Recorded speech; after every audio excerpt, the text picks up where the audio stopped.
Hello and welcome to TelecomTV. We're reporting from Mobile World Congress 2017 here in Barcelona in Spain, and I'm talking with Dan Rodriguez of Intel and Michael Claver of Nokia. Gentlemen, welcome. Michael, I'd like to begin by asking you this question. It seems that the hype cycle as far as NFV is concerned has passed the high point and is now down on the other side of it. And we are on the verge of seeing some real-life NFV being deployed in the networks. Can you talk about where we are in terms of the convergence of cloud services and communication networks and where we need to go next as an industry? Yeah, I think that's a very good question. I mean, what we're seeing right now is really taking off. It went to some skepticism. We did first trials and we did some kind of demos and all that stuff. But now we are really going with a full core to the cloud. And we see a huge demand on that. 80% of all customer requests are now cloud-based in the core. And the next step is we bring the radio to the cloud as well to have a complete data center, cloud-based type of core and radio. As Michael mentioned, we are seeing tremendous pickup overall for NFV, seeing all sorts of VNFs being deployed everywhere from virtual CPs to SD-WAN to EPC and the IMS in the core network. And in fact, really each week or every day, we're seeing more public declarations of trials, POCs, as well as deployments. And when I think about the future, I think about the NFVI layer and the VNFs becoming more performant, better able to deal with latencies as well. And I do see network transformation and the movement to NFV really being a foundation as we head towards 5G. And now to you, Dan, why is network transformation so important to 5G? So when you think about 5G and you think about the plethora of use cases out here, we're seeing all these use cases at Mobile World Congress, everything from autonomous driving to industrial automation to even things like telemedicine. The common theme across all those use cases is that they're different. Some needs gobs of capacity, lots of bandwidth, high speed of the network. Others are very latency sensitive. So when you think about that, you need a network that's really intelligent, it's flexible, and it's agile. And I think that's a core foundation of 5G, and by doing that, it'll unlock all sorts of new business transformation.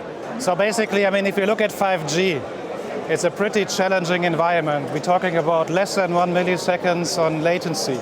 We're talking about 10 times to 100 times to 1,000 times more traffic. We're talking about billions of devices.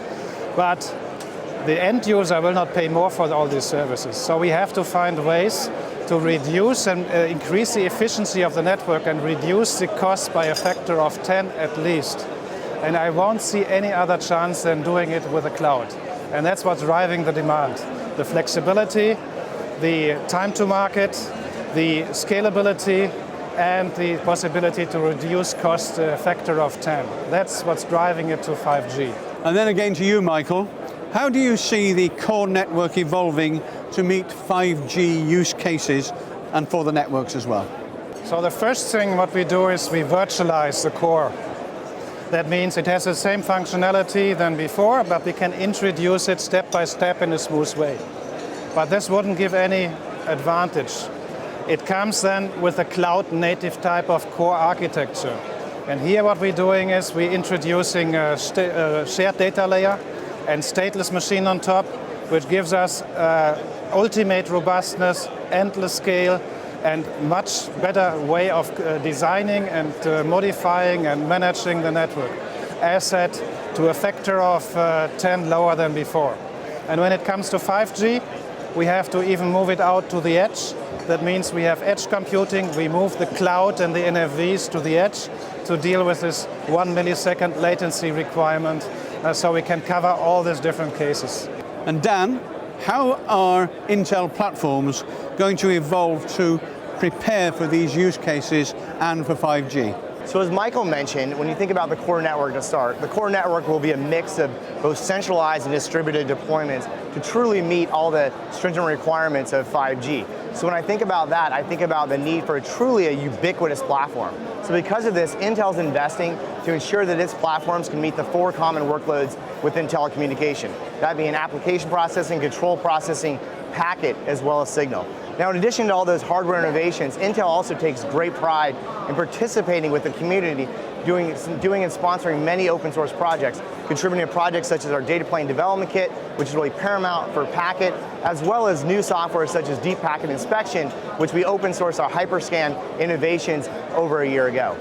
And a final question to the both of you. Could you talk about the collaboration between Nokia and Intel, what you bring to the party the other one can't do, and where are you going forward with this?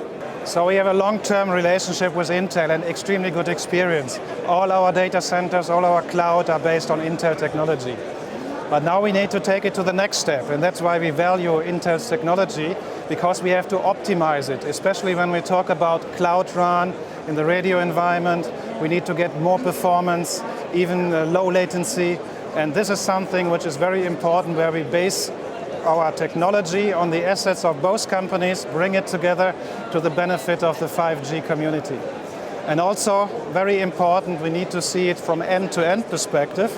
And here we also building on Intel's technology, on the devices, on the modems, to make it an end-to-end solution with the Nokia data centers, with the Nokia radio, the Nokia core, for a fully fledged 5G end-to-end high-performance network. As Michael mentioned, we do have a rich history of really collaborating together, everything from mobile edge computing to Cloud RAN to the cloud itself. When I think about our future collaboration, I immediately think of 5G, and I think about the opportunity to truly collaborate, as Michael mentioned, truly end-to-end, everywhere from cloud network to enabling all new innovations to deliver amazing experiences to the world. Gentlemen, thank you very much indeed.